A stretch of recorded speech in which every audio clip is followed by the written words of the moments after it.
Hello and welcome to On the Other Hoof. You join us ahead of a fantastic day of racing, or a fantastic weekend of racing even. We raced today on Channel 4 from Kempton, Ascot and Haydock, which of course features the Group 1 Sprint Cup. Unfortunately, there's no Slade Power, but we do have his stablemate in Soul Power, but there are a few question marks over him. Last week's racing wasn't great. Today is fantastic, and I'm joined by Callum Adele and Adam Webb. Good evening, gentlemen. Evening. How are you chaps? I'm good. Yourself? Good. Yeah, well, better than Michael apparently, who forgot it was Friday, and therefore he can't come on the show because he's with family. But I usually do make up excuses if someone's not here and say they're in the red light district, but that is a genuine excuse from Michael. So I won't say what he actually said when we reminded him it was Friday because all the watershed. Yeah, 35 minutes, then we can say it. But yeah, well. Dare I mention our naps last week in case Adam had a go at me? Oh God. Did anyone else have a nap winner last week? Or? No, I didn't. Definitely not. Carrying the team. Although mine probably won't go in this week. As always, you can get in touch with the show by tweeting any one of us three at LukeElder13, at AdamWeb121, and plain and simple, at Callum Adele. You can tweet your fancies, your questions about tomorrow's racing, anything to do in the racing world. You just tell us and we'll talk about it for a brief moment anyway, to the best of our ability. But we're going to go on to the first race now, the 155 at Ascot, which is a very, very competitive handicap over 7 furlongs, the memorable name. London Southend Airport Handicap. Top weight's Louis the Pious, and it's full of horses like him that are seasoned handicappers, so it's going to be tough to start it out. And Adam, we'll give it to you first. Okay, well, this is one of the qualifier races for the handicap on British Champions Day, and I think I'm right in thinking you've got to finish in the first 6 to at least qualify for that race. So it's an interesting race, and the one that I like, and it sounds a boring selection, but Cornrow was really impressive on his comeback at Haydock, and I was there that day, and he was really impressive. And I don't think it's much of a secret that John Gosden thinks quite a lot of him, and I think this can be taken on the way to either the 7 furlong handicap on British Champions Day, or even the Cambridgeshire, which I think he's got an entry for as well. Further down the list, I see my old favourite Red Avengers in there. 7 furlongs, I'd like to add, is not his trip, and I don't expect him to be. I think he'll be outpaced, personally. But Cornrow, for me, would be the selection. Well, Red Avenger broke both of our hearts when catching Heavy Metal and the last half a stride at Glorious Goodwood. Oh. You didn't back Red Avenger, you were on Notorious Cliff Horse. I didn't. I backed Heavy Metal, who's my best bet of the week, and I'm sticking with Heavy Metal tomorrow. I didn't back him last time out because the draw was against him at Chester, and Chester isn't really his track. He's never really performed there, but I thought he ran really creditably behind Ocean Tempest. I was surprised to find out he came 10th when I looked earlier on, because looking at the race, he looks to have run much, much better. He was wide the whole way around. He had a draw of 10.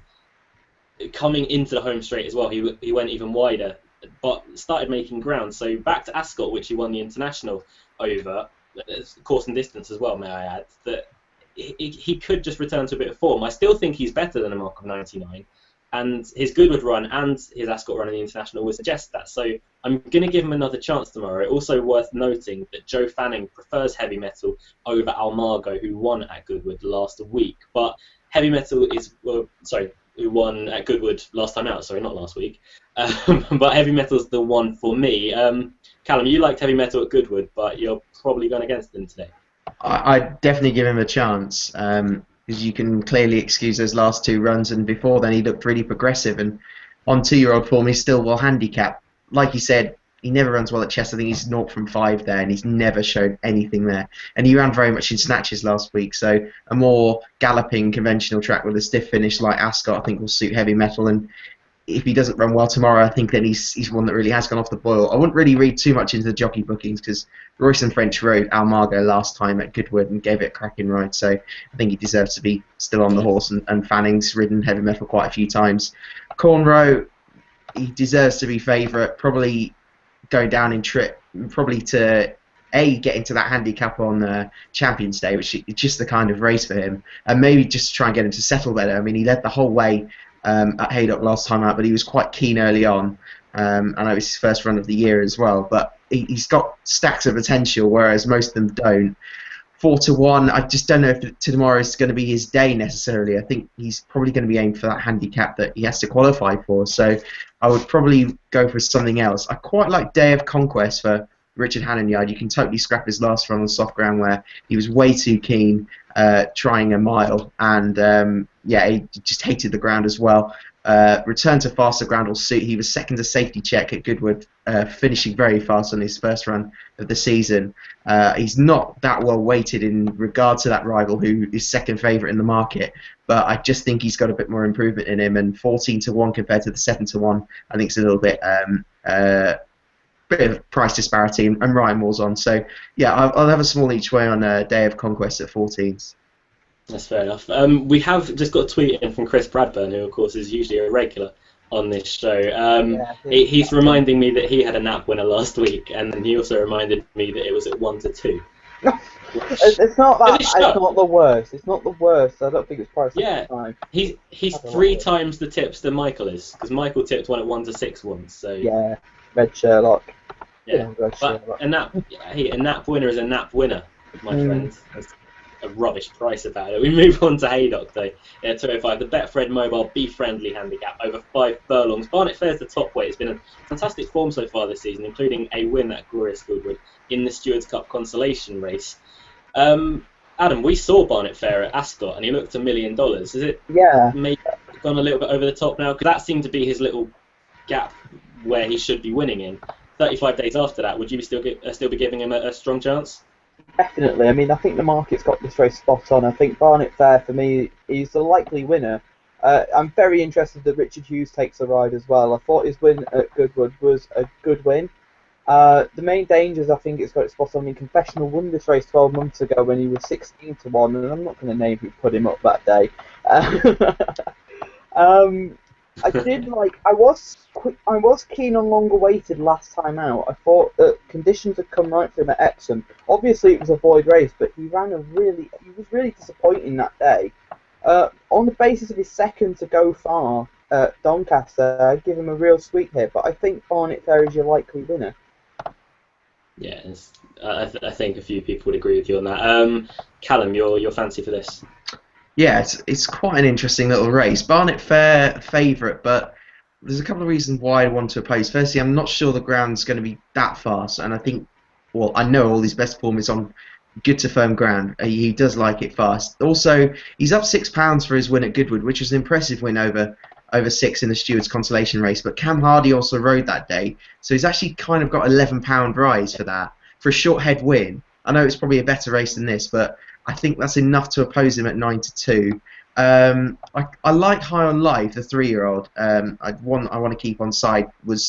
I thought, considering how the race panned out at York, he was worth a few more lengths than where he finished. Only up £1 for it, and I think the 2 horses that beat him that day are pretty smart. So I give him a chance. It's just I'm not sure if he can really dominate this field, and I think that's what he needs to do, because there seems a bit of pace in the race. Long awaited, who I backed when he ran at Doncaster and absolutely cantered into the race, and one just got first run on him. Last run in the void race, he did struggle quite a lot, but I think the ground was probably too soft for him. And I know he's been pulled out quite a few times on good to firm ground, but I wouldn't read anything into that at all. I think he does want good to firm ground, so I think tomorrow might be the day, and watch out if there's any money for him. But and Confessional got to go in with a chance of going for his 3rd win in the race. I like High on Life and I like Long Awaited. I'll probably just go for Long Awaited tomorrow, because I think there might be enough pace on just to set it up for him. I love it when Callum brings out his term pace in the race. That would definitely be Callum Bingo if we played on the other. There's a lot of terms for Callum Bingo. I'm looking forward to hear that word. We should make bingo cards next week. We should just play it and then randomly in the middle of the game to one of the old bingo. I think if we did bingo terms though, for Adam, it would be he will like the ground, and what else is there? Red Avenger. Yeah, I can't remember. It's just a bingo term anyway. It's Red Avenger, or the word red. For me, I don't think we've actually mentioned the one that I like. I am a big fan of Barnet Fair. However, as Callum said, without the claim of Cam Hardy, it is up £11. And yeah, you do take into account that was over 6 furlongs. Probably not Barnet Fair's most favoured trip. I think that stretches his stamina a little bit, as we saw a bit late on in the day there. So 5 furlongs I think will be fine. Still gutted and don't know how he didn't win at Ascot. He just got a little bit intimidated, I think, by the field coming over to him and sort of squashing him really on the near side rail, and he got beaten by Racy, which, as I think we've said too many times now, you can't say that about many horses. The one I'm actually going to go for is Normal Equilibrium. Normal Equilibrium. Got that one right eventually. Actually, Murphy takes the ride for Robert Cow, who does notoriously well with his sprinters, but Normal Equilibrium travelled really, really well at Sandown last week, and for a long time I had him down as the winner. So faded a little bit in the closing stages, and actually got caught by Adam's alter ego in Ladweb. But Normal Equilibrium, I'm going to give a chance to tomorrow. It's not really a race that I'd be looking to have too much of a bet in. I completely get what Callum said about Long Awaited. I just feel that 2 runs ago, when second at Doncaster, I just think he had his chance to really go through with his challenge and travelled into the race really nicely. So I'm interested to see how Graham Gibbons rides him tomorrow. Obviously, we'll hold him up, but whether he kicks on earlier or whether he just tries to do the same thing again. But I'm going to give us a slight chance to Normal Equilibrium tomorrow. But we move on now to the 220 at Kempton, which is the Tote Scoop 6 September Stakes, which is a Group 3. And it's featuring a few horses that came back from Maidan, isn't it, Callum, that you'd be appreciating? Yeah, it seems like these horses haven't been seen for a while, and this very much seems a way of going back to Dubai for the races there. Obviously, they're on dirt next year, so that's going to change it quite a bit. But regarding tomorrow, you got the 3 Godolphin runners. Prince Bishop, who did really well at Maidan last year, won a couple of valuable prizes with Kieran Fallon on board. Disappointed a little bit in the World Cup, whereas Catter Mountain, who was so impressive on his debut when he won off 100 over 11 furlongs, kind of tailed off a bit, but got a couple of shocking rides by Mr. Barcelona. And then again in the World Cup, beaten 7 lengths, but had to make up a lot of ground, whereas the front 2 were right up with the pace the whole way, especially Mukadram and African Stories as a synthetic freak. Catter Mountain probably under the same banner. I mean, he's 4 from 4 at Kempton. He just loves the sand, so I really like him tomorrow. I think he's going to be fit and ready for this. Charlie Appleby, saw a couple of quotes from him. He was relatively confident. He's done quite a lot of work, and considering the conditions and the fact that he looks a lot more progressive than most of these, I think he's a really good bet tomorrow, around 130. I do like him tomorrow, so he's the one for me. I completely agree with Catamount. I looked earlier on, and I was shocked to see that he was rated 93. I thought his runs out in Maidan were pretty good. He's rated 113 on mine. It's because he won off 93 on his last run at Kempton, and then he went up to 100. He won off 100 at Maidan, went up to 113. Okay. I was going to say, like, he'd be an absolute certainty in a handicap off that mark, surely. Yeah. Around here. Yeah, especially around here, yeah. But I picked out Catamount in last season, 2 seasons ago, when he finished behind, I think it was Maputo he might have finished behind. And then there's form in with Havana Cooler and another horse I've completely forgotten the name. Pethers Moon. Pethers Moon, yeah, Pethers Moon. Race, yeah. How do I forget Pethers Moon on that? But yeah, he's got some really, really solid form, especially in the World Cup with finishing 3rd. I agree with Callum that he probably didn't get the best of rides from Mikel Barcelona. No one told him that the rail was nearer to the inside, apparently. But it doesn't look the strongest of races. Godolphin completely dominate this. Red Caddo, really, really nice horse. You can't take that away from him. But again, he's one that runs better anywhere else in the world but England. He'll run his race tomorrow. He won't disgrace himself at all. But it's just hard to sort of tip Red Caddo for win purposes, really. Secret Number I know Adam's going to talk about and probably be a bit humorous on that. And speaking of humorous, do you give any chances to Battalion, Adam? Oh. Yeah, well, Battalion. No, Battalion. I gave him a second look, but then I'm not convinced he's gone on since that Ripon win. Well, obviously, in the flat preview, I put Secret Number up before realising that he was injured, and I knew he was coming out for the second half of the campaign, but I thought he would have been out earlier than this. I don't know what he'll probably go to Dubai for the Carnival in the winter, but I'm trying to think what races will be out there to suit him, and there probably will be several, and I wouldn't be surprised to see him winning there. He's had the longest break out of the Godolphin trio, and I think he will come on for the run.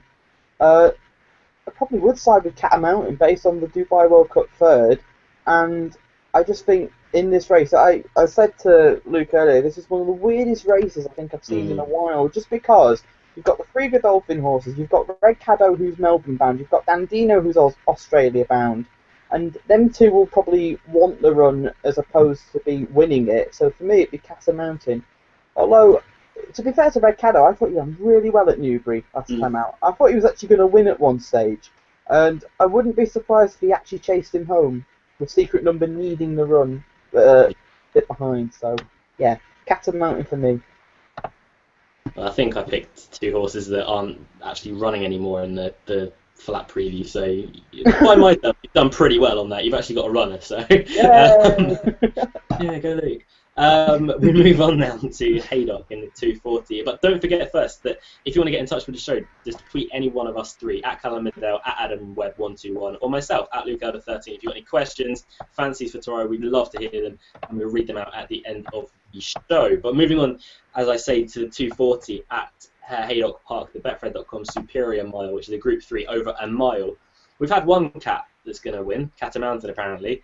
We've now got another one, Captain Cat, who we were quite sweet on the other week, weren't we, Callum? But things didn't really go to plan that day at Goodwood. No, certainly didn't go to plan. I think I really rate this horse. I think he's a really smart horse, and I was impressed when he won at Salisbury. He absolutely bolted up that day. There's this niggling doubt again that this might become really tactical. Looking like a horse like Brendan Bracken was in it, and I thought, well, okay, that might mean there's a bit of pace on with ML up there. Bolty Boys likes to be prominent, but now with him out, I just think it could become quite tactical, and I'd be really interested if Ocean Tempest went from the front, because he's won like that before. I remember he won when he beat Graphic. He did that. He was quite prominent when he won at Ascot, and then when he won at Windsor after that too. He was held up a little bit more when he won at Chester last week off a massive mark with Joe Doyle claiming, but he just looks like he's a horse that's taken a bit of time to really come back to himself after quite a busy campaign, to be honest. I mean, he started in January, February, and maybe just a little bit of a break. He's had July off, and most of August, and he's just come back and looks better than ever. And if he is, then he'll be very tough to catch. And I just don't see perceive potentially that the better horse, I think Captain Cat is a better horse, might not win it. Short Squeeze, I think's got quite a bit to find anyway, and I'm worried about him settling still in a small field. I think he needs a real fast gallop, and I don't think he's going to get that. So it's tough. I really want to go for Captain Cat because, like I said, I really rate the horse, but I can just see this coming really tactical, and I think Ocean Tempest might win it. I see why you'd be sort of hesitant about the pace, but Penitent has been known to make the running. Balti Boys probably will make the running. And the other week at Goodwood, ML made, well, I don't know, made the running, but was up in the van with Bow Creek. So I don't think there's that much of a lack of pace. It's just whether they sort of egg each other on. Does he need an end-to-end gallop though, like we've seen when he's run at Lingfield, and Salisbury was was a much better run race than this was. Like I'm just saying, I don't think it'll be a cruel though. Mm. He's also got to give him £4. Yeah, there is. Got to give £4 Ocean Tempest, which I've just noticed. So I just have reservations at 7-4. Do you know what I like I said, I'd like to see him win because I think he's a potential Group 1 horse in the future, and I'd love to see him go abroad because I think he'll absolutely love it. Somewhere in America, I think he'd absolutely thrive.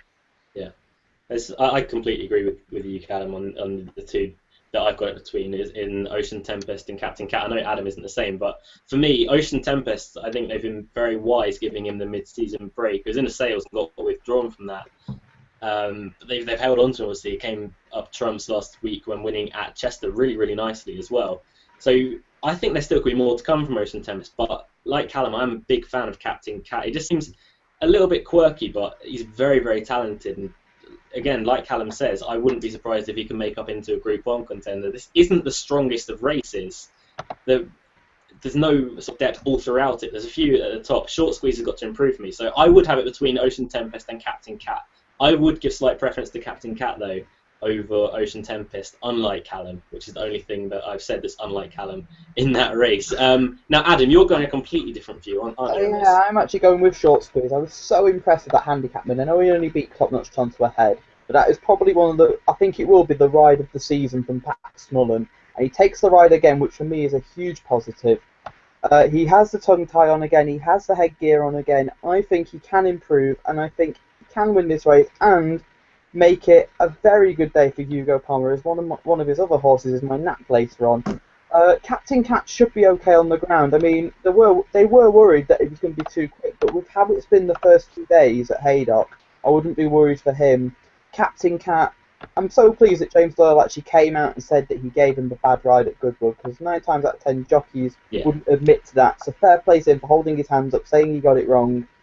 He's definite player tomorrow, but I just think that Short Squeeze will find that more improvement. So Short Squeeze for me. With Captain Cat as well, I'm not defending the ride at all. I don't think it was the strongest of rides, but again, I'm not slating James Doyle for that. Everyone's entitled to their off day, but I do think Joe Fanning gave Bow Creek a really good ride as well. So I think it was sort of dramatised, really, by not the best ride, but a very, very good ride up front, and suddenly he's got 7, 8 lengths to make up. Yeah. The problem is when you're running a hot favourite in a race like that, you're going to be if you're going to be caught out like that, you're going to be aimed to be fired at. So yeah. Yeah, and the race just hasn't panned out for him, has it? I mean, as a general rule, the horse has to be held up. He has no other choice to hold him up. Yeah. If there's not enough pace on up front, then he's instantly losing lengths when it matters and having to gain lengths when in the hottest part of the race, and that's really hard to do. And he couldn't do it. It was a really slowly run race anyway. I mean, Amel was a huge price that day and ran third or second. I can't remember when it was because I've gone off page now. But yeah, it was an odd race for sure. But I do hope that. Well, I do think that Captain Cat is the best horse in the race. But we move on now to the 255 at Kempton, which is a total London Mile handicap, which is over a mile on the poly track. It's competitive enough this year, isn't it? And there's a few horses that are improving in this. Adam, I imagine you'd have written up the form for Silver Heels when he ran in France last time out. I actually didn't. That's must be the only horse you haven't written form for in France. No, I've not. It's mainly no, I didn't actually.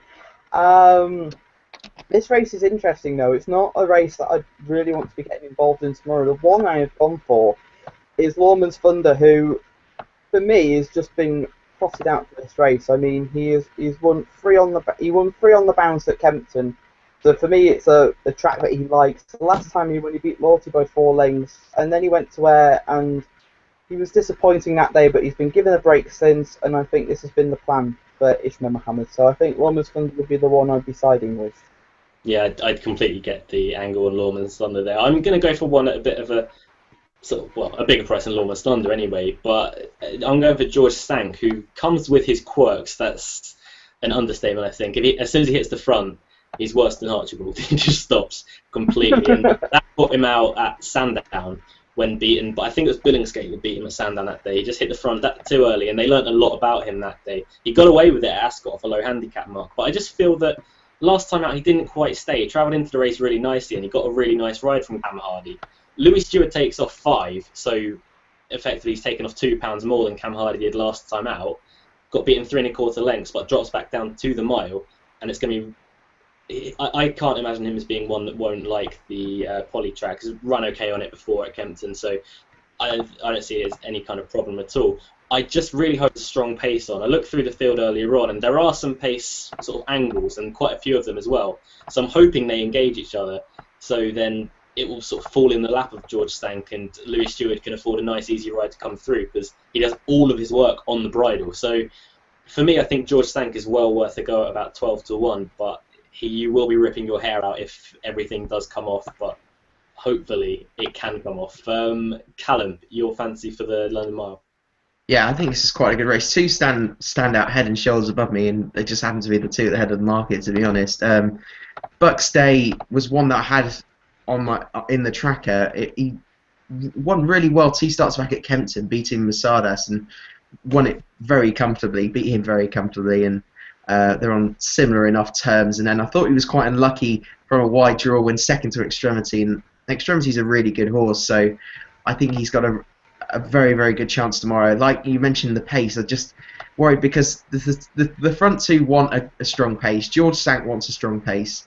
Quite a few others ahead of the market want a strong pace too. And maybe a couple of these jockeys might just think, well, the main ones to beat all want a strong pace, so we might just make this go quite slow. And I'd be really worried that might happen. If it did, then it could see a false result. But for me, Buckstay and C Senor, who that's the only thing I've been put off by backing Buckstay is the fact that C Senor's in the race, because you watch his win at Kempton last time out, he was ridiculously impressive. One on the bridle, up £9, and that shouldn't be enough, to be honest, if that's anything to go by. He's won his last 3 starts at Kempton over this trip, albeit probably definitely in lesser grade to this, but just the way he's been winning and the way he just looks like he's going to improve even further, he looks unopposable to me, and that's the only thing that's put me off Buckstay.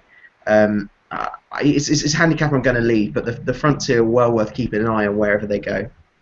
Yeah, no, that's fair enough. But we move on now to the 3:15 at Haydock, which is the Betfred TV Old Borough Cup, which is a handicap over 1.6 miles. There's 17 runners, and among them 17 is a horse that Callum is very, very fond of, and number 2, Goodwood Mirage, from John Joe O'Neill. I thought you were going to talk about Havana Cooler.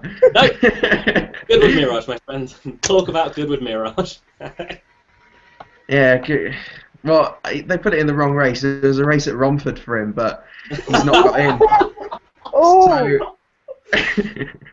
So, yeah, look, we're not going to talk about that horse. Good luck to him. Good luck to him. But he's going to need this, isn't he? Yeah, there was quite a few that I could pass over really. Epsom Hill, I think wants softer ground. If it was softer ground, then I'd be keen on him. Havana Cooler, a horse I've been quite a fan of, and he looks like he's needed this trip for a long time. Didn't get into the Ebor, which is clearly the main aim of the season. Again, I just think he wants fast ground to be at his best. He was quite when he ran here at Haydock in the old Newton Cup, he just looked very laboured under pressure on good to soft ground. I know it's probably going to be, it was softer that day than what it probably is going to be tomorrow. But I can oppose him tomorrow. I just think he just needs a lot to fall in place, and it's just a bit of it's just a real lengthening galloper, and I don't know if that's the kind of horse that's going to win a big handicap like this, and it might just be done for a bit of speed. Hassel, I think, wants further. Quest for More, I think he would give a chance to. The one that stuck out to me was Chancery, who is on a really good mark, considering his old form. He was a little bit unlucky at York last time out in a race that didn't pan out for him. He needed to be prominent. He was right at the back, stumbled at the start, and was just keeping on, beating 3.5 lengths into 8th. Like I said, I think he's really well handicapped, and he's been waiting for this sort of trip for quite a while. So I'm really interested in him. Obviously, he's a former bumper horse, so I think he's well worth a try at 1.6 miles. And if he improves for it on ground that he likes, I think ideally he wants good ground with a little bit of cut in, and I think that'll be around what the ground will be tomorrow. He sticks out considerably to me at 14-1 in a pretty modest race.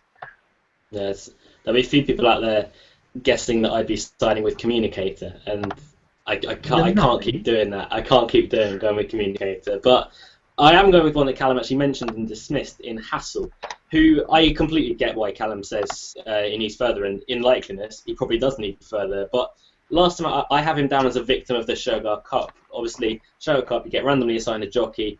Olivier Pellier didn't give him the best ride, but you can't blame them. They've never sat on the horse before.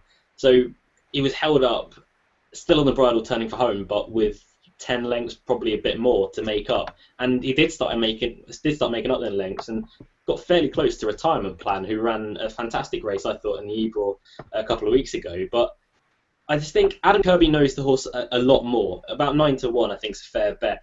But he needs to make a bit more of it. He can't hold Hassel up right out the back tomorrow because he'll get done for a bit of speed. The only saving grace is that Haydock, I think you need every single ounce of stamina to get this trip, because they're going to be racing a long way from home because the straight is just so long at Haydock. So if they do that, then it could fall into Hassel's hands. But Havana Cooler, I've got another sort of worry. I'm not sure he's that straightforward anymore. At Goodwood, he didn't really seem to want to win, and that was against Van Persie, who I've got down as another horse that doesn't particularly want to win but always performs. So I don't know, I've got slight reservations about Havana Cooler, especially off top weight. It'll take a big performance for him to win. But I'm quite sweet on the chances of Hassel. As for the rest, I didn't hear you mention Quest for More, Callum. Did I just switch off on that bit? Yeah, I just gave him a quick mention. Yeah, I'm not really sure what to make of him. I don't know what you think, but I think he's hard to win with. yeah, I wouldn't disagree at all with that. I can see him running his race again, but he is hard to win with. His form really hasn't particularly worked out. I mean, when he beat Mr. Gallivanter at, I think it was Doncaster, I mean, that horse is already hurdling, so it doesn't really seem much. Oh, albeit he won really well, but it doesn't really do much for the form for me. And since then, was second to a horse of Davy Lanigan's, who has been beaten since convincingly. I think runs tomorrow as well. And then it was a good run in the 2-miler, but yeah, it's a hard one to weigh up. He'll be thereabouts, but I do agree. I think he's vulnerable for a win. Yeah, no, I think he's always vulnerable for a win. Adam, are you sticking with Big Thunder again? No, I'm not. I've jumped off the Big Thunder trade. He'll probably go and win tomorrow now, and he is price-wise as well.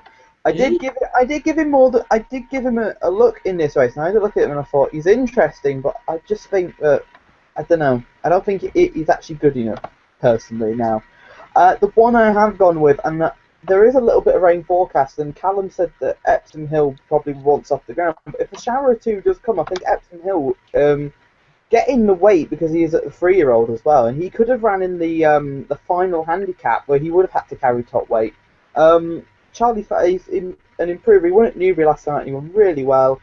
I think for me, he's the one to beat here. Havana Cooler, as Luke said, I agree with him. I thought he dogged it at Goodwood. And the horrible thing was, he went up £3 for that run, but because he went up £3 and didn't win, he didn't get a penalty to get into the Evo, so that's why he missed out, even though his handicap mark was 101. So, it was unlucky there. I think if it does rain for him, it would be a negative for him. Quest for More's got an interesting jockey booking, I'll give him that. And I also agree with Callum on Chancery. I think he's got an each-way sweep at around 14-1. And Goodwood and Mirage, the less said, the better. And sorry, Will Bowler, but no, not for me. Will does like us. I'm actually talking to Will Bowler tomorrow on Better Racing Nation. He's giving me 3 odds. Has he given you Goodwood Mirage to follow, or? I don't believe he has. I'll check my emails, but I don't think he has. I won't reveal them in case anyone actually wants to watch Better Racing Nation tomorrow. But I don't think Goodwood Mirage was one of them. That's spoiler alert there. But we move on now to probably one of the best races of the day, the 3-year-old handicap, the Winning Post Bookmakers Bristol handicap over 1 mile and 4 furlongs. There's 18 runners. And speaking of Goodwood Mirage, Adam, how did Goodwood Mirage get on in this race last year? Well, he was napped by me and he came last. And this is a race that I remember as well because Callum put Cafe Society up, and Cafe Society, dear me. This was This was the race where people were blaming Jamie Spencer for Cafe Society's loss, and Jamie Spencer was riding 10 minutes later at Lingfield or something like that, wasn't he? Oh yeah, I remember that. Yeah. Poor Jamie. Jamie sat on the horse in the paddock, and he's getting abused for a ride he's given us. Multi-talented man to be in two places at once. It must have been a really good ride, Dennis. Oh, good times. Anyway, I backed Cafe Society and Glenard last year. Oh, God. Glenard runs the Old Borough Cup. Yeah, he does. Anyway, Adam, what do you fancy this year that you can get beaten? Oh, thanks. Well, the problem is we actually agree. So, all right then. If you can get beaten. No. Right, Callum, what do you fancy? Well, you're going for Agent Murphy, aren't you? You're going for Agent Murphy as well. Well, no, I'm not going for Agent Murphy. No, well, one thing I wanted to put up, I just was worried about the trip for Agent Murphy because last time I just thought he looked a bit of a non-stayer. Huh? I thought last time he looked a bit of a non-stayer. Did you watch that race on Crack? No. He was closing on Redkirk at the finish. And it wasn't Redkirk stopping. I don't think Agent Murphy does anything in front. Okay. Maybe that's I'll have to rewatch it. I might have to rewatch it then. But yeah, I wasn't too keen, especially on pedigree. I just don't think he necessarily wants this trip. But I could be wrong. I could well be wrong. There's plenty of chances though. Guafa stood out to me. I was quite surprised he only went up £2 for that Haydock run because it was a cracking run behind Montali. Montali's gone up 5 and he's gone up 2 for a 3/4 length defeat. And it was his first run in a handicap. Before then, he beat pretty modest opposition, but he beat him by 19 lengths over 12. Before then, he was second to a horse called Stella Bellissima, who's disappointed quite a bit. But Guarford just looks a really progressive handicapper, and he has been price-wise, but I think 9-1 looks pretty fair. There's a massive price, which I think has been totally overlooked. Is the Ed Dunlop horse, Trip to Paris, who won 2 starts back here and won really impressively, held up behind Al Gabriel, who's gone and won since at the Shergar Cup meeting. So it's pretty good form. I think the fourth as well has won twice since. So it certainly wasn't beating modest opposition. He only went up £6 for it, sorry, and then got one of the worst rides you'll ever see by Sir Manga Kumalo at the Shergar Cup, where he finished last. He went off like a headless chicken, and just mad ride. Tomorrow he's got Franberry on, which is a bit better. Hopefully he'll be held up, and I just think the horse has a lot more to give, because he was a horse that got really badly involved in the Ed Dunlop yard bug, and he just seems a horse that has taken quite a while to find his feet. He was backed off the boards when he ran at Ascot, so he must be showing plenty at home. And 22-1 looks a big price in him tomorrow. Yeah, that's fair enough. I was there when he won at Ascot, actually. Although I didn't quite see the race. I had to listen to commentary, but annoying. Adam, go on. I'll let you have first crack on Agent Murphy. Okay. Well, as we said, we were actually there last time you ran, and you bumped into, well, we walked past William Haggard after the race, and a massive smile on his face. That said to us that Redkirk is obviously a highly rated horse in that yard, and I said to you back there, the first 2 were the ones that were going to go straight into the notebook, and they're both really likeable types, and I think the step up in trip, it could help him, but then, as Callum has rightly said, there is a concern with him on pedigree, so he's in the balance. But there was another horse I like in the race, and it's Second Step, who was third last time out at Goodwood to Double Bluff, and the horse that finished in between him is one of my favourite horses currently in training, and is one of Luke's as well in King's Fate, who'll probably get plenty of mentions next Friday. But I just think they'd be the 2 that I'd be really interested in a really good race. I mean, looking through the race again, I mean, Battersea won last time at Ascot, was really impressive. Guarther and Montali, you've got the Haydock form there, and that looks a good race on paper. He had Satellite, who was disappointing in that race, but I thought ran better at York, coming from the back of the field. And I'm not sure 12 furlongs is what Satellite wants yet. I think that would be a trip that he'd want next year, and he'll probably go in the flat preview next year as one to follow. We've already got so many horses for that anyway. But Second Step and Agent Murphy would be the main one, but I wouldn't put you off Second Step either. Really good race.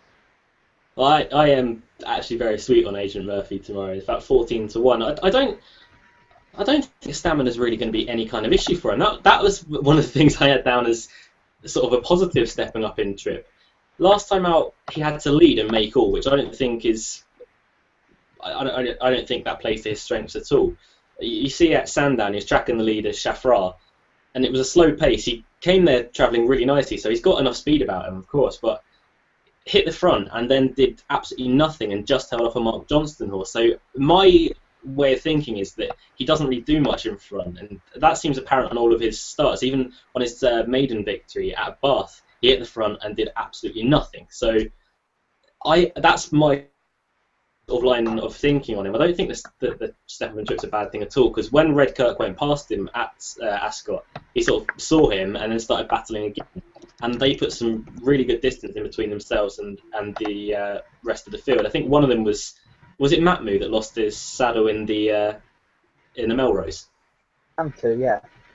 Yeah, he was one of the ones in behind, so that form, it's okay, it's taken a few knocks, but I think them 2 are just miles better than the rest. And Brian Meehan's not really a trainer that people really like to follow off cliffs, but I think he could have a really good one here in Agent Murphy, and he's sort of doing them proud after almost losing Dardu Run at the start of the season for the same connections. But 95, I still think he's better than a Markham 95, and I think he could be a genuine group performer. He's a lovely big horse, so I'm quite sweet on Agent Murphy tomorrow, and you guys stressed it, but I don't think stamina is much of an issue for him at all. As of the rest, I think I'm not really a fan of Gothic. He won a poor race last time out at Leicester, and this is a massive step up for 12-1. I think is a really short price about him. Rainbow Rock's one that came into Goodwood, and it had sort of everyone raving. Campard is an interesting jockey booking for Mark Johnston, considering that Joe Fanning is actually there. So yeah, I can see Rainbow Rock going well, but for win purposes, I'm really quite sweet on Agent Murphy. But we're going to move on to the last race of the day that we're going to be covering now, the 50 at Haydock, and the only Group 1 that we're going to be covering today, the Betfred Sprint Cup. No Slave Power, unfortunately. We were talking about Slave Power before, and said that we might have got a price and he'd have been an absolute certainty in this. But we have got Soul Power, who... Stamina has to be a real issue for Soul Power, doesn't it? At 6 furlongs, he's never won over it. He's only been placed twice. One of them was behind Lord Canelora, of course, but Adam, stamina really has to be an issue for Soul Power. Yeah, I can't believe he's 11-4 either. I mean, in the Nunthorpe, I had worries about him on the ground and over at York, but he was given, as we've said, the riders split opinions, and I was at one that I didn't enjoy. It wasn't good on the eye for me. Richard Hughes has said tomorrow, 6 furlongs isn't his strip, it's getting the gaps and the look. Again, which suggests he's going to do the exact same thing. And in a bigger field, I'd be worried that he could easily run into trouble and not even get a run tomorrow. Michael sent us in a message before we went live. This is his best bet of the year. Remember the anti-post ones. We've had 1 winner out of 3 so far. So Michael's going for the 50-50 split with Gordon Lord Byron, who won this race 12 months ago, but I think this is a stronger race, and you'll have to be at 100%. I mean, he was obviously at 100% last year, but he's got to be. I think he'll have to be better to win this, and I'm not convinced he is. Music Master's one that I do like, but there's so many in this race that I could make a big, strong case for. So I'm just going to go on to the 2 that I actually like in the race. The first one is Cougar Mountain, who was outpaced in the Nunthorpe, and I never thought 5 furlongs was going to be his trip, but to finish within 2 lengths of them, I thought was really impressive for a horse on his 3rd start, and I still think he's quite a big price here. And the second one, I am so pleased that Pearl Secret is finally over 6 furlongs. I've been waiting all year for him to run over this trip, and with a bit of rain about on that ground at Haydock, I think he can run a huge race. And with O'Sheen Murphy on board, I think 20-1, 22-1 is a big price. So Cougar Mountain and Pearl Secret would be the 2 for me in this race. Yeah, I think it'll benefit Pearl Secret that he doesn't have to lead tomorrow as well. No, that's another thing as well. His run last week on ground that was too quick. I thought he was getting a brilliant ride by Jamie Spencer, and I know in that race a year ago he had his cricket, but this year. Sorry, Callum. But this year he gave Pearl Secret a wonderful ride from the front, and yeah, I mean. He's got questions to answer about the trip, but I think he'd be absolutely fine over 6 furlongs. He's been waiting for it and he can be held up. So no, I agree with your remarks about the trip. I think it's a big price as well. We have to mention Soul Power, obviously, with his performance in the Nunthorpe. But my eye was instantly drawn to Cougar Mountain on the far side, who was off the bridle the whole way, and he's been thrown in the deep end by Aidan O'Brien. Sort of second run thrown into a Group 1 behind Slave Power, ran a massive race to come 5th. The Nunthorpe was an interesting sort of next port of call for me, because I don't think I never really had him down as a 5 furlong horse at all, and he proved it that day, but he stayed on really nicely. Now, I've watched the race back, and I think Cougar Mountain's got a fantastic chance for him, but I think he's more of a next season horse in truth. Like, I think he'll be a much better 4-year-old. I'd be completely surprised if he's not winning big group races next year, probably Group 1s. But G-Force is one that I was really, really drawn to on the near side. He tried following Soul Power through. He came to the near side, got a little knock, so then had to go left, and that was just about the same time, actually, that Soul Power was making his move. Soul Power got lucky and found the gap at a perfect time. G-Force didn't. G-Force had to wait, really snatch up. Danny Tudhope had no lock on him. Then suddenly, about 20 yards from the line, got a gap, and he managed to come through for 6th. Now, I can see 6 furlongs suiting him a lot better than it will suit Soul Power. They weren't that far apart. I think it was only a length that separated them that day. And G-Force has run an absolutely massive race to even get that close with the trouble that he found in running. So over 6 furlongs, I think G-Force is a huge price. And this isn't really a horse that I've liked in the past. But I know it's a horse that Callum's liked in the past, but I assume he's going to be going against him tomorrow. Yeah, G-Force has been crying out for 6 furlongs all season for me, so I think this looks the right step. Just my niggling doubt is that all his best form has been at York, and I just think that's the sort of, I just think he really likes running at York, and I just don't think he can, if he can just improve a few pounds for the trip, then he's got a good chance. But him, and likewise with Cougar Mountain, I just think they're horses that are going to need a bit more time, because especially Cougar Mountain, this is his 4th run. If he won the Sprint Cup and a well up to scratch Sprint Cup on his 4th start, then the sky's the limit for this horse, and he could well still be sky's the limit with this horse, because they love him to pieces at home at Ballydoyle, and you can totally excuse that run over 5 where, like you said, he was just rushed on his feet the whole way. Soul Power, I would guarantee that this horse will be on the bridle for 5.5 furlongs of this 6 furlong race. It's just whether he's got the stamina and whether he's good enough over this trip to be winning a pretty good renewal. I think his Chartin run in December over 6 is probably one of his best runs of his career. He was beaten second or 5 lengths by Lord Canaloa, but that horse is an absolute freak.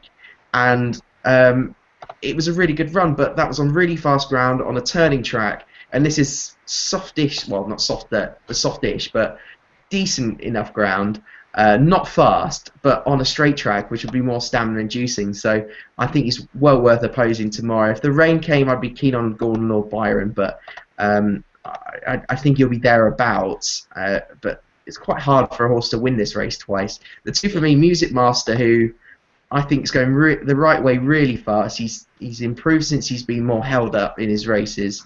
Henry Candy's brilliant at just bringing these sprinters forward, and he was value for a lot further when he won at Newbury last time out on, again, rain-softened ground. So I think whatever the ground is tomorrow, I think he'll go on it, but the drying ground will suit him. And Tropics, again, who I think probably he just goes on the majority of ground unless it's extreme. But he's taken a while to come to hand. At the start of the season, he was the highest rated sprinter in Britain, and then he kind of went off the boil, well, significantly went off the boil at the start of the season, then came and popped up at a massive price from second to the beast that slayed Power in the July Cup, and was valued for a lot further when he won a listed race with the second year running back at track. Haydock, on this sort of ground, I think would be ideal for him, and if he can run to his sort of rating of 115, 116, then he's going to be massively involved, and 11 to 1's a very fair price in him. So for me, Music Master and Tropics will have to be back to the prices they are. I think they've both got massive chances in a really good race. Yeah, I know you've been a fan of Music Master for quite some time now.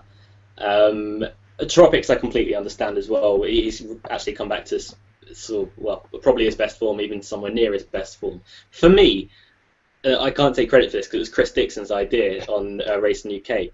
I really want to see Tropics go over to Santa Anita. Like, I've completely come around to the idea. I'd love to see him running the Breeders' Cup Sprint. Sure, I just think that he'd be the best horse out there. By Speightstown, Speightstown obviously won the Breeders' Cup Sprint, so going on dirt would be no problem. I just love to see Tropics go over there, and I really hope Dean Ivory does do that after tomorrow's run, win, lose, or draw.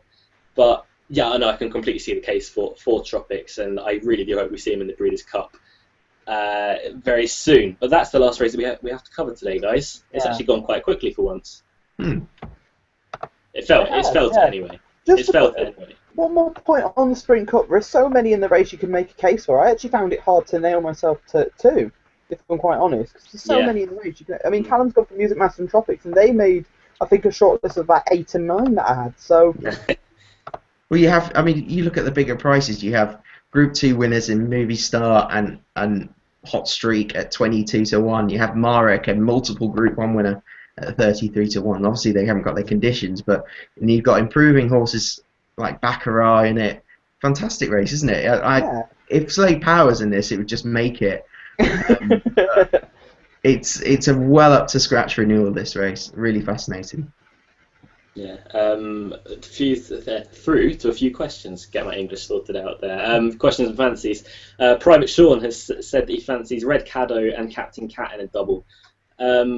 We didn't quite dismiss Red Caddo, did we? But we said that we think Catamountain's got the more obvious win chances. Yeah. But just looks at prep for Red Caddo again. Do you not think? Yeah, I agree with that. Yeah. Completely agree. Phil Dinsdale has tweeted in twice tonight. One of them says, "Sorry if I'm a bit quiet tonight, but busy with guests. We hope they had a good night. But really fancy Music Master tomorrow. Thoughts? Callum, I think, spoke enough about Music Master, but he has to have a huge chance in that kind of race." And then he tweeted us saying later, I'm not sure if I can say this, but they fooked off, so I'm all ears. think I can get away with that. Yeah, you can get away with that. Yeah. Yeah, but Music Master, I think, was given. I think we'd all have to give Music Master a big shout, but it's a very, very good race, so he will have to step up. Max Banner is another one, another person that's tweeted in. Thank you for tweeting in, Max, saying that Dandino looks an outstanding price, and I can get that. Can you guys make a case for Dandino in that race? Not for me. He'll be one for the Caulfield Cup. That's it. Because Melbourne Cup. After thinking that he got a bad ride last year, I wasn't convinced he actually stayed in the end. I watched it back, and I think the Caulfield Cup is probably his plan for the whole year. So is he not a little regressive? I'd actually go with that as well, because I thought, American St Ledger, that was a strange race. That was. Moment in time should have won that. He won it pretty comfortably last year, didn't he? Yeah. And this year he's definitely run a few pounds below it. Yeah. I think he's about 5 or 6 pounds below his best, which is what he was this time last year, probably. I'd go with that actually. Yeah. I've got some questions as well. I've got one more. I've got one more actually. Okay. I've got quite a few actually. So. Will Kajani, has Havana Kula got his best opportunity of the year tomorrow? No. I don't think so. No. The E-ball was his best opportunity, but he didn't get in. So. Yeah. It's his best opportunity. Is it good enough to win? The horrible thing is, they wanted to get in the E-ball, yet he doesn't get in, and then he comes here and he has to carry top weight, and it's just that, I feel sorry for him in a way, but... Yeah, E-ball was made for him, wasn't it? Yeah, it was. You know, but then strong run race on good ground on a real galloping track like York. Then again, he has got a long straight at Haydock to come to travel down, so... That was one of his favour. That was one of the things I had down as a positive for him. But I just couldn't make enough positives for him, really. Yeah, I agree with that. He does look a bit of a head case, doesn't he? Like you said, Luke. Like those two fighting out Van Persie and Havana Kula, and one hits the front and just goes, "No, you have it. You have it," and then someone had to win. So.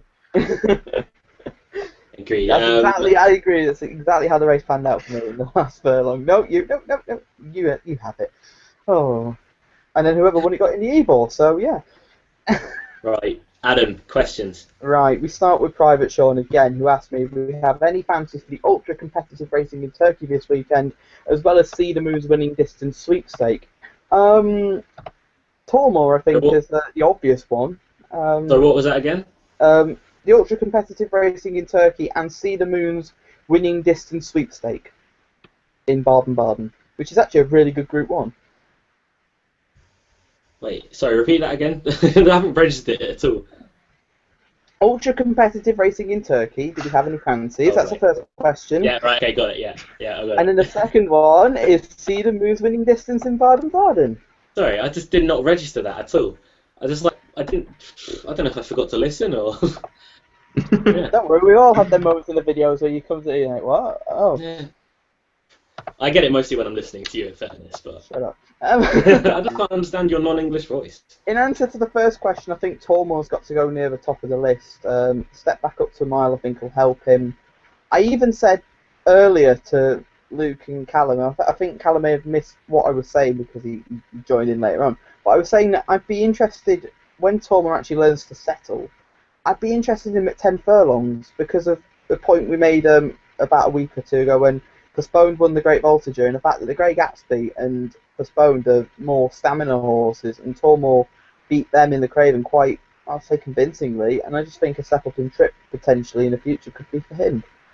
I really do like Tormore, big fan of the horse. I just think that he needs to learn to race almost. At Ascot he was far too keen, okay, they went no pace whatsoever. He just needs to learn to settle really before he can go up in trip. Maybe the only way they're going to do that is actually to put him up in trip and sort of teach him to settle through that way. But I don't know. I'm not sure. I'm not sure where I'd go with Tormore. He has to run a good race at Belafendi on Sunday, doesn't he? Yeah, he does. And also Pevers Moon runs out there as well, and he'll get fast ground out there. And he'll get his ground, yeah. He gets his ground. That's the main thing. Pevers Moon. Other questions I've got. Matt, the Horseman 12, has asked us, do you think Go Far will win again? He runs at Kempton in the 820. He's the horse that beat longer weighted. I think I looked at the race earlier, and I think he should be winning that. So, what race is it? 820 at Kempton. 820? Oh. Yeah, tomorrow, yeah. 8:20. Looking at tonight's racing. It's already been run. No. Hang And he on, didn't no, look at sorry. it. Tomorrow at Kempton. Yeah. 8:20. Yeah. Do you mean 5:20? Yes, I do mean 5:20. I don't know where 8:20's come from there. I swear it's afternoon I racing at remember the Kempton. 20. I remember No, the it's just a 20 really long now. card. It's really I imagine, long card. Alan, you'll go for Charles Molson, won't you? Oh, I'll leave that out. That's No, that's different. Hang on, where's? a different I can't race. see. What- It's a different race. I don't go far. Should we just move on to a different question? Adam, what race are you talking about? No, we're a service here. We should be answering the questions. The We can come 410. back to it. I think it's Come- 410. No, it's not 410. 410. But we do have a question about the 410, so I'll ask that. Oh, go on, ask about the 410. Go on then. I've got to find the tweet now. Oh, he runs at we got Wolves. asked about the. Sorry, we he got runs asked- at Wolves. Wolves. Sorry, it's wait. not Was Wolves. Sorry. we'll stick. Oh, We'll stick with the 410. We'll stick Yeah, with the go on 410. And we got asked about Home of the Brave, and we got asked about Home of the Brave by Tim McEwen. Tim McEwen asked about Home of the Brave, and if we give him a chance, he's got to step up for me, but is one obviously going the right way. Hugo Palmer's obviously a trainer that's in the headlines at the moment, and Kevin Manning is a really, really intriguing jockey booking. Whether I'll be backing him at 6-4, I'm not sure, but was impressive last time out. I think Accipita is always one that is overpriced at 20-1. Ashley Morgan can't claim. Whether 6 furlongs is really her trip, I'm not 100% sure. I'd be quite sweet on Prize Exhibit if he didn't run 2 days ago. Sorry, she didn't run 2 days ago, but I don't know. It wouldn't be a betting race for me. I'm not sure about you guys. The favourite, Home of the Brave, put up a really good performance at Newmarket. That's the one we got asked about. Yeah, so really, really favourable on ratings and from a time point of view. The horse is quite backwards, so he's a horse that's going to need time, but considering Hugo Palmer's absolutely seems to be a group race god at the moment, probably wins. Maftul, I did again liked on his debut. Is this over 6, isn't it? Yeah. Yeah. He looks probably will need further in time. I haven't really had a look at the race, to be honest, but I'd like to see a decent performance from Home of the Brave, to be honest. Right. So And now then we go back to the 8:20 at Wolverhampton. I apologise. And when you've got Go Far as favourite and the next horse in the betting is Foxtrot Romeo, His favourite? No.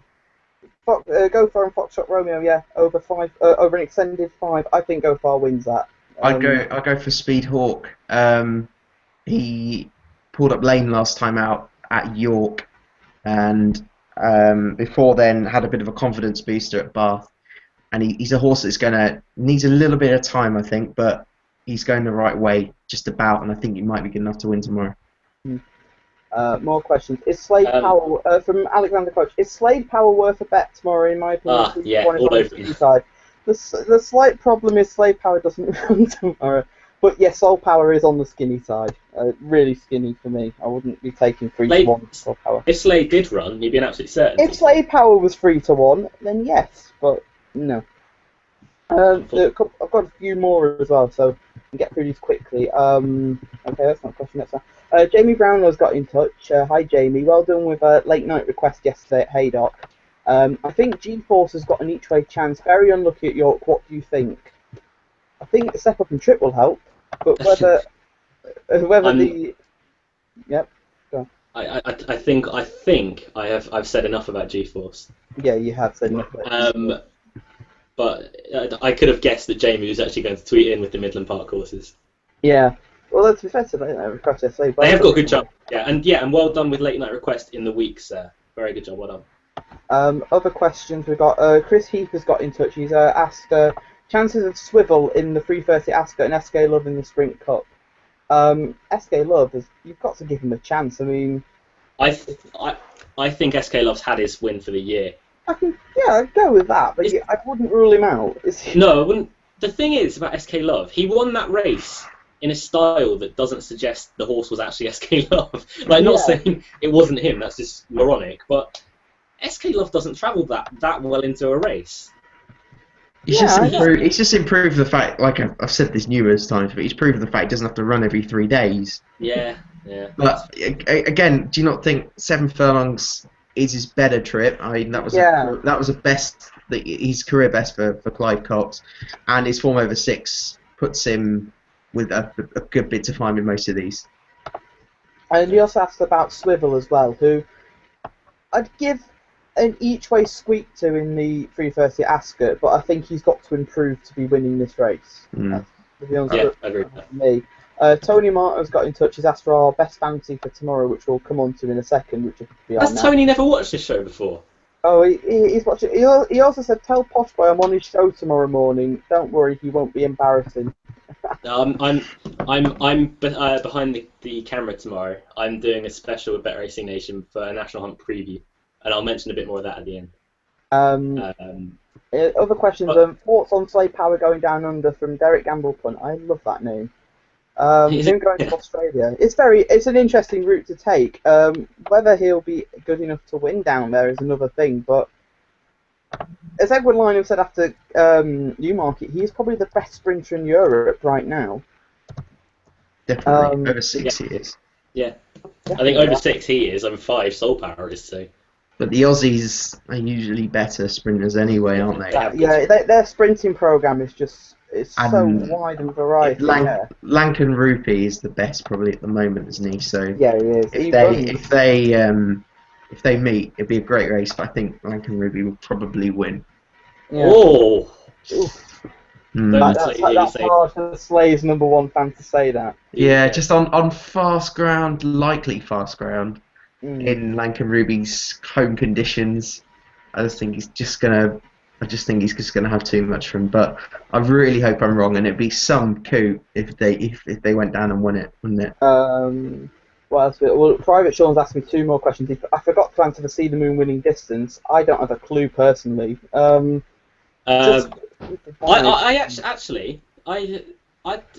haven't seen the race card. I know Lucky Lion's taken him on, but.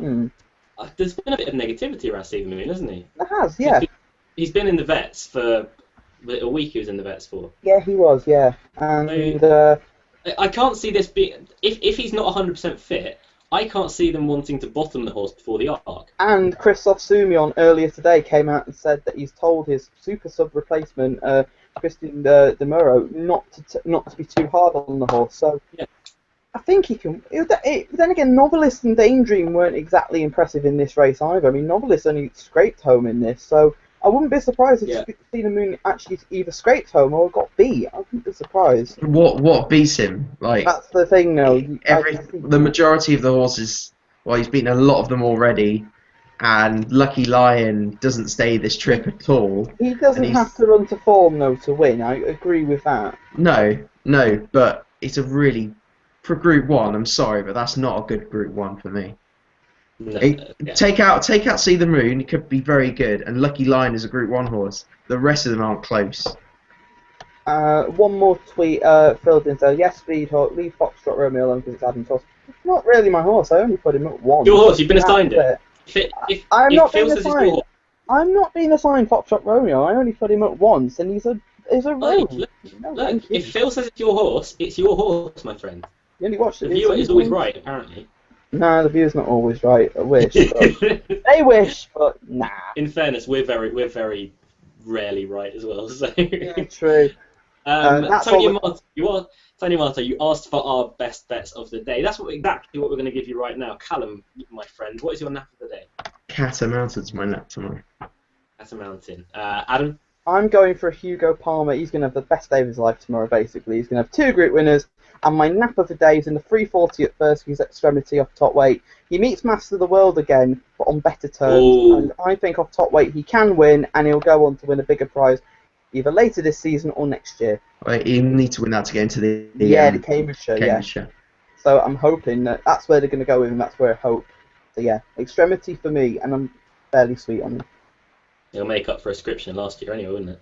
Yeah. Oh, don't mention ascription. Me and Callum spoke about it in the week. It's cool. Oh, okay. My nap of the day, it's a strong each way one anyway. That I still do think he'll win, but it comes in probably the toughest race of the day to pick. The 3:30 at Ascot, the 3-year-old handicap. I'm going to go for Agent Murphy. You guys expressed stamina doubts. I think that's the least of his problems, to be honest. But each way at 14-1, he's still very, very unexposed. I think he could be a lot better than a mark of 95 still. So Agent Murphy for me, for Brian Meehan and Jimmy Fortune. There's not much else that we've got to mention, is there? Have you guys got any other fancies tomorrow? Are you going racing at all? I'm at Haydock tomorrow, so if you're there, come and say hello. So don't go to Haydock. Yeah, avoid Haydock, yeah. Callum, you off anywhere tomorrow? I'm staying at home. Splendid. The best place to be tomorrow. Yeah. I am on Bet Racing Nation. You'll be able to see replays of it as well, but we'll also be putting it on YouTube because we're going to be doing a National Hunt preview. I'm going to be presenting, and I'll have Gary Woods and Sam Boswell in the studio with me, but we're also going to be talking on the phone to Nick Schofield, who's been on this show before, Jamie Moore, Rebecca Menzies, and Will Bowler. We always put Will at the end. But yeah, really looking forward. The best thing to do. Exactly, save the best till last. But yeah, we'll be finding out how everything has gone over the summer at Ditchy with Nick Schofield, at Siswood with Jamie Moore. I always forget Jamie Moore. And Rebecca Menzies, who of course took over from Ferdy Murphy not too long ago. But yeah, looking forward to that. That's pretty much all we've got time for this week, guys, isn't it? Yeah. Mm-hmm. Next week. I don't know if we're on in a week, because I know Channel 4 have got a couple of days at Donny before the Ledger, so I don't know we might be. We might be. We'll say that. Yeah, resort to Twitter, then we'll tell you if we're on in the week with the Channel 4 racing, obviously. But if not, we shall see you back here, same time, same place, next Saturday to preview the St. Ledger. For everyone here at On Your Hoof, goodbye.